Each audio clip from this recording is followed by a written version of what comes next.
Our ancestors made sense of reality by telling each other stories of their gods. This is our attempt to bring those tales back to life. Poseidon. The war is over.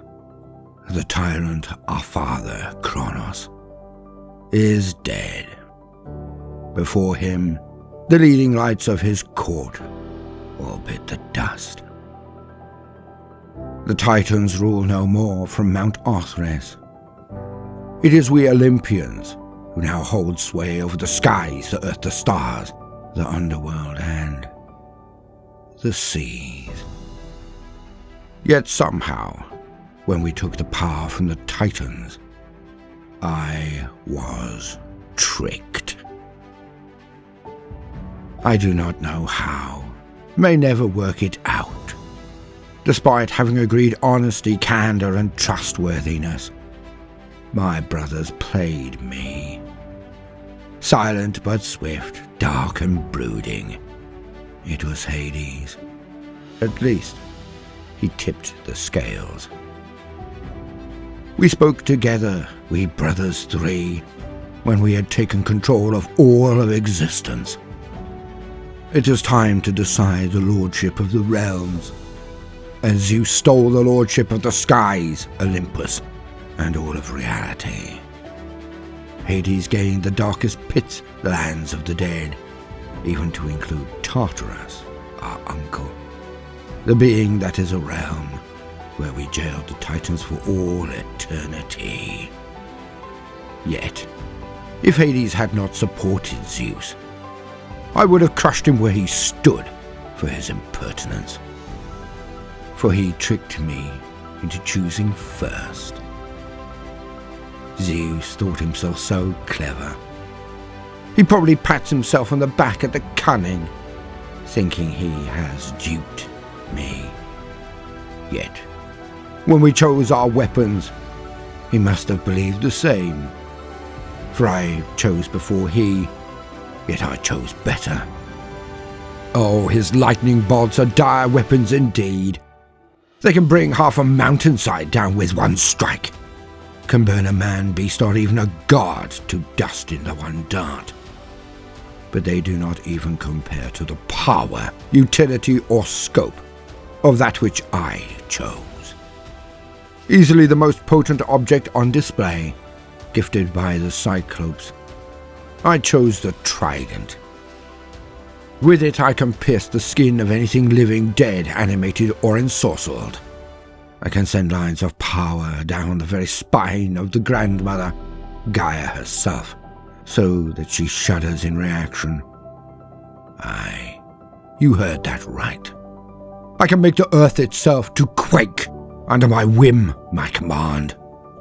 So, Zeus, you are but a braggart and a trickster. I hold the greater power in my being, in my fist. And one day, there will be a reckoning. And so, he and Hades tricked me into deciding the universe on a drawing of lots. Pathetic. My lot, of course, came up as the seven seas and all who dwelt in them. And yet, is mine not the largest and most fecund realm? Is mine not the most important, despite it not being the capital of the gods? For that is Olympus. That is the seat of my baby brother Zeus. And yet, it is a new realm, being built by he, Hera, Demeter, and the Titanesses. My realm has grown undisrupted since the world was begun. For the denizens of my realm, the oceans, they did not fight in the war. They took no part in the Titanomachy. And thus, it is utterly pristine, undamaged, untarnished. Though I respect not one single being who resides there free and breezy, while me and mine fought for the fate of the stars and skies and seas, fought against our uncles, our cousins, our father, the king, and all of his fell beasts. They are beneath my contempt, for they are callow, the weak, the safe, the meek. And so I process there in my own time, surrounded by those spirits, gods, and nymphs who stood at my side in the wars. We head for the tallest spires under the seas. We head to the capital, the seat of power, the former thrones of Tethys and Oceanus.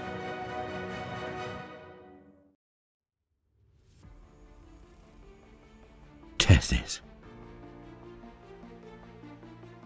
We knew of the events of the war. We knew when Poseidon left Olympus. We know of his course and speed. We have been tracking him as he grew closer. We knew where he goes and why. He comes here. He comes to claim his prize, his realm. The only thing we do not know is how things will play out from here. We have made ready. All are present. All are calm. All are prepared. He is the son of Kronos. He is Poseidon. He is the new king of the seas. And we do naught to defy him for the sake of all who dwell beneath the oceans. But we all secretly hope that he does not push us to change our stance on that account. He is powerful indeed, and wields the trident of the Cyclops.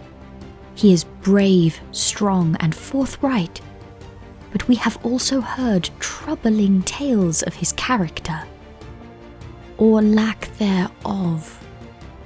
For our peoples, the nymphs, nereids, potmoi, all fought on both sides in the Titanomachy. The rebellion against the tyrant Kronos, our own brother. Yet, we have reports of his anger, his tempestuousness, his pride. This may not go well. So we have prepared an entrance even his prickly sense of self-image cannot take truck with. His advent is heralded as we had designed. 100 trumpets sing in the seas of his arrival. The doors are opened, and our people flank the way of his path. All are present, and as he approaches the thrones, we have again prepared his way. For now, only one throne stands atop the stairs, when once there were two, mine and the seat of my husband, Oceanus. Pontus surrounds us all, his sentience dispersed amongst the waters as he refuses to manifest. Thus, he is present, but cannot be read, cannot be ordered to bow and scrape. He is the seas. If Poseidon knows what is best for him, he will leave well enough alone. Nereus and Thaumas, Phorcys and Sato, Clymene and others closest in consanguinity, and thus potency, all stand before the stairs to the one throne. Poseidon is tall, rugged, handsome, powerful. He leads his honor guard straight towards us. At least he looks the part. He does not need to slow, as he is languid in his movements, looking to both sides and greeting his new subjects as if a hero returned in victory. Poseidon positively beams at all, until he sets his eyes upon my husband, upon Oceanus. I am too distant to put a restraining or consoling hand on his arm. This is hard for my love. He has ruled for so long, ruled so well, ruled so wisely. and the strutting of the pup irks him. But at the last, he does what is required. He bows his head as low and as solemnly and silently as I do, and the new king breezes past us both. Many gasp but restrain themselves immediately, and we look at each other surreptitiously before rising. We turn to look at the spectacle, for the new king walks but 3 steps above us towards his throne, before stopping and slowly shaking his head. He then raises his trident above his head and brings it down. It slams through the marble stairs and into the grounds beneath. The very seabed then begins to shudder. The walls of the citadel move and groan. We can all hear edifices outside crumbling down in the quake. But our eyes are drawn to the throne, for it is flung to the side as the base on which it rested explodes. A set of vines of light and might flow out of the seabed, and a structure of massive magnificence is formed before our very eyes. Poseidon then walks up the final stairs towards this colossal thing, and he turns to look at us all imperilously. As he sits, the light becomes solid beneath him. The structure is in fact a titanic throne. Unsubtle is the kindest word I can use. He looks down on all of us and gives the one simple instruction, the one simple dictate. Dwellers of the seas, my flock, my people, my subjects. I am Poseidon, and I am your new king. At this, all present followed Oceanus and myself, as we both knelt. Poseidon absolutely burst with the widest grin I had yet to witness. And this is my first command to all of thee.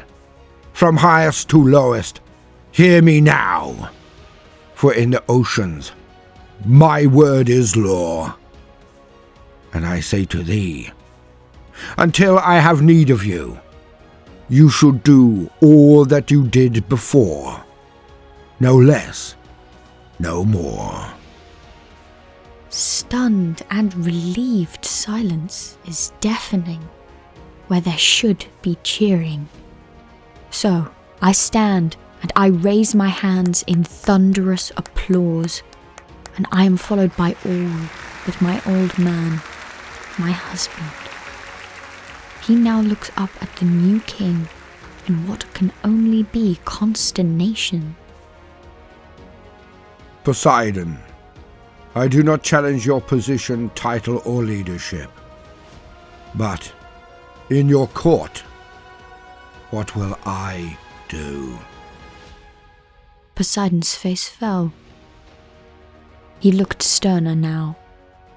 I could see the blood in his veins. For the life of me, he reminded me of his father. Impertinent, Uncle Oceanus. But I will repeat myself. You, like all of my subjects, will continue to perform your role as normal. Oceanus now furrows his eyebrows. He has the look of storms. But as he prepares to thunder, 2 thrones burst from the marble, some 10 steps below that of the king's new structure. Poseidon continues. You will hear the complaints, will deal with the divides. You will look to the well-being of the capital and the citizenry of the seas, in concert with your wife, and all of those you previously lent on for counsel or wisdom. The only difference is, you do all of this in my name, and with my writ. I cannot help myself. Despite my better judgment, I speak, I question. But, my lord, what will you be doing? I shall be overseeing. And you will defer to me in all things, bringing the highest matters to my arbitration, but only those matters which require my sublime wisdom or authority to decide. I will make the seas the realm they always deserve to be. And there is cheering instantly from the entire court, for all know what I know. He, the new king, Poseidon, would be spending much of his time on Olympus. He would do absolutely nothing. The next months we all followed Poseidon as he toured his new kingdom. Oceanus, Nereus and I all used to show his splendor, to show the change in rulership.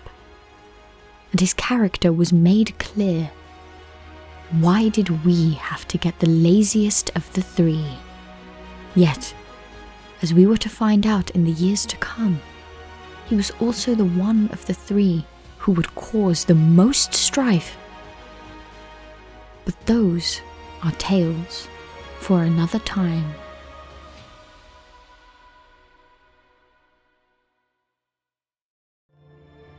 Living Mythology is our attempt to bring the stories of our ancestors back to life.